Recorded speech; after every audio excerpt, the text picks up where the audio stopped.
അപ്പോൾ ചൂടുള്ള നല്ല ഒരു 3 പൊറോട്ട, അതിൻ്റെ സൈഡിൽ കുറച്ച് ഫിഷ് മോളി എങ്ങനെ ഉണ്ടാവും? സൂപ്പറല്ലേ? അപ്പോൾ നമുക്ക് ഫിഷ് മോളി എങ്ങനെ തയ്യാറാക്കണേ നോക്കാം. ആവോലിയാണ്ടാണ് കേട്ടോ ഫിഷ് മോളി ഉണ്ടാക്കണേ. അപ്പോൾ ഫിഷ് മോളി ഉണ്ടാക്കാനായിട്ട് ആദ്യം തന്നെ നമുക്ക് ഫിഷ് ഒന്ന് കായം പരത്തിയെടുക്കണം അല്ലേ. അപ്പോൾ അതിനായിട്ട് 3/4 സ്പൂണോളം മഞ്ഞൾപ്പൊടി, അതുപോലെ തന്നെ 2 സ്പൂൺ കുരുമുളക് പൊടി, ആവശ്യത്തിന് ഉപ്പ്, അതുപോലെ തന്നെ വിനാഗിരി, പിന്നെ കുറച്ച് വെള്ളം എന്നിവ ആഡ് ചെയ്തിട്ട് നന്നായി ഒന്ന് മിക്സ് ചെയ്തെടുക്കുക. പിന്നെ ഫിഷ് മോളിയിൽ നമ്മൾ മുളക് പൊടി ആഡ് ചെയ്യില്ല കേട്ടോ. അപ്പോൾ ഈ മസാലയിൽ നമുക്ക് ഓരോ മീനും എടുത്തിട്ട് മസാല മീനിൽ തേച്ച് പിടിപ്പിക്കാം. അപ്പോൾ ഫിഷിൽ കായൊക്കെ പരട്ടിയതിന് ശേഷം ഒരു മണിക്കൂറോളം ഞാനൊന്ന് ഫ്രിഡ്ജിൽ വെച്ചിട്ടുണ്ടായിരുന്നു കേട്ടോ, ജസ്റ്റ് അതൊക്കെ ഒന്ന് മീനിൽ പിടിക്കാൻ വേണ്ടിയിട്ട്. അപ്പോൾ 1 മണിക്കൂറൊക്കെ കഴിഞ്ഞതിന് ശേഷം നമുക്ക് ഫിഷൊക്കെ ഒന്ന് ഫ്രൈ ആക്കി എടുക്കാം. അപ്പോൾ അതിനായിട്ട് ഓയിലൊന്ന് ചൂടായി വന്നതിന് ശേഷം ഫിഷ് ഓരോന്നായിട്ട് ഇട്ട് കൊടുക്കുക. പിന്നെ അതുപോലെ ഫിഷ് നന്നായി മൊരിയണ്ട കേട്ടോ, ജസ്റ്റ് ഒന്ന് ഫ്രൈ ആക്കി ഇങ്ങനെ എടുത്താൽ മതി. ഫിഷ് എല്ലാം ഫ്രൈ ആക്കി എടുത്തിട്ടുണ്ട്. അപ്പോൾ ഇനി അടുത്തത് നമുക്ക് മസാല സെറ്റാക്കി എടുക്കാം. അപ്പോൾ അതൊന്ന് സെറ്റാക്കാനായിട്ട് ഒരു ചട്ടി വെച്ചിട്ടുണ്ട്. ചട്ടി ഒന്ന് ചൂടായി വന്നതിന് ശേഷം വെളിച്ചെണ്ണ ആഡ് ചെയ്ത് കൊടുക്കുക. വെളിച്ചെണ്ണ ഒന്ന് ചൂടായതിന് ശേഷം സവാള ആഡ് ചെയ്യുക. ഞാനിവിടെ ഒരു 1.5 സവാളയാണ് കേട്ടോ എടുത്തിരിക്കണേ. അപ്പോൾ സവാളയിൽ കുറച്ച് ഉപ്പും കൂടി ഇട്ടിട്ട് സവാള നന്നായി ഒന്ന് വഴറ്റിയെടുക്കാം. നമുക്ക് ഫിഷ് മോളി പെട്ടെന്ന് ഉണ്ടാക്കാം കേട്ടോ, സിമ്പിൾ റെസിപ്പിയാണ്. അപ്പോൾ എല്ലാവരും ഒന്ന് മാക്സിമം ട്രൈ ചെയ്ത് നോക്കുക. എന്നിട്ട് ഫീഡ്ബാക്ക് എന്തായാലും കമൻ്റ് ആക്കണം. ഞാൻ മുമ്പ് പറഞ്ഞതുപോലെ പൊറോട്ടക്ക് മാത്രമല്ല കേട്ടോ, വെള്ളപ്പത്തിനും അടിപൊളി കോമ്പിനേഷനാണ്. അപ്പോൾ സവാള നന്നായി വഴണ്ടി വന്നിട്ടുണ്ട് കേട്ടോ. അപ്പോൾ ഇനി അടുത്തത് നമുക്ക് ഇഞ്ചി, അതുപോലെ തന്നെ വെളുത്തുള്ളി, പച്ചമുളക് എന്നിവ ചതച്ചത് ആഡ് ചെയ്ത് കൊടുക്കും. പിന്നെ മുളക് പൊടി ആഡ് ചെയ്യാത്ത കാരണം ഇതിൽ മെയിനായിട്ട് കുരുമുളകും പച്ചമുളകാണ്. അപ്പോൾ ഞാൻ പച്ചമുളക് ഒരു 3 എണ്ണം എടുത്തിട്ടുണ്ടായിരുന്നു, ഇഞ്ചി ഒരു ചെറിയ കഷ്ണം, പിന്നെ അതുപോലെ തന്നെ ഒരു 4 അല്ലി വെളുത്തുള്ളി. അപ്പോൾ അതെല്ലാം നന്നായി ഒന്ന് മിക്സ് ചെയ്തെടുക്കുക. നന്നായി ആ പച്ചമണമൊക്കെ ഒന്ന് പോയി കിട്ടണം. അപ്പോൾ അതൊക്കെ പോയതിന് ശേഷം മാത്രം നമുക്ക് പൊടികൾ ആഡ് ചെയ്ത് കൊടുക്കാം. പിന്നെ ഫിഷ് മോളി ഉണ്ടാക്കുന്ന ടൈമിലുണ്ടല്ലോ നമ്മൾ എല്ലാ സാധനങ്ങളും അടുപ്പിച്ച് വെക്കാം കേട്ടോ. അതായത് ഇപ്പോൾ തേങ്ങാപ്പാൽ, അതുപോലെ തന്നെ സവാള കാര്യങ്ങളൊക്കെ നേരത്തെ തന്നെ അരിഞ്ഞ് സെറ്റാക്കി വെക്കാം.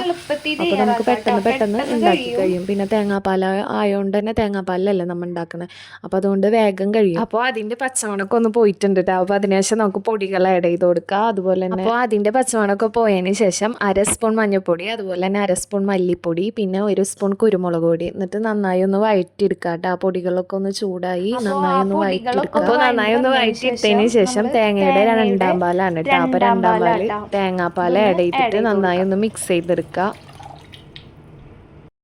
അപ്പം അതിനുശേഷം നമുക്കിതൊന്ന് നന്നായി ഒന്ന് മിക്സ് ചെയ്യുക.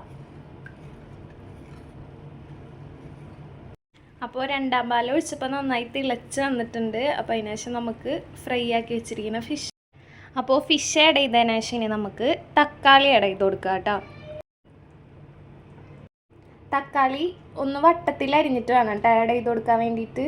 അപ്പോൾ ഇത് നമുക്ക് മൂടി വെച്ചിട്ട് ജസ്റ്റ് ഒന്ന് ആ തക്കാളിയുടെ ഫ്ലേവറൊക്കെ ഒന്ന് ഇറങ്ങാൻ വേണ്ടിയിട്ട് വെയിറ്റ് ചെയ്യാം. അപ്പോൾ തക്കാളിയൊക്കെ കറിയിൽ നല്ല അടിപൊളിയായി സെറ്റായിട്ടുണ്ട്. അതുപോലെ തന്നെ 2/2 പാൽ നന്നായി കുറുകി വന്നിട്ടുണ്ട് കേട്ടോ.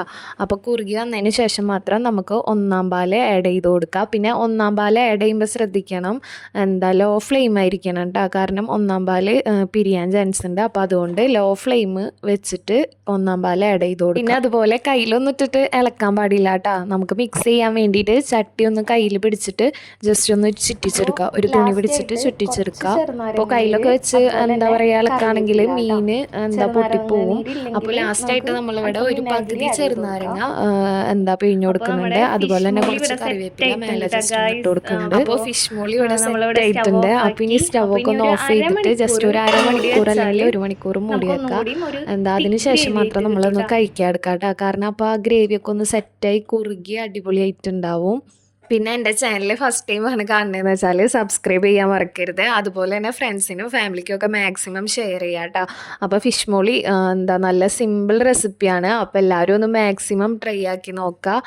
അപ്പോൾ അതുപോലെ തന്നെ ഫീഡ്ബാക്കൊക്കെ ഒന്ന് ജസ്റ്റ് കമൻറ്റ് ചെയ്യാം കേട്ടോ. അപ്പോൾ ഇത്രേ ഉള്ളൂ. Thanks for watching.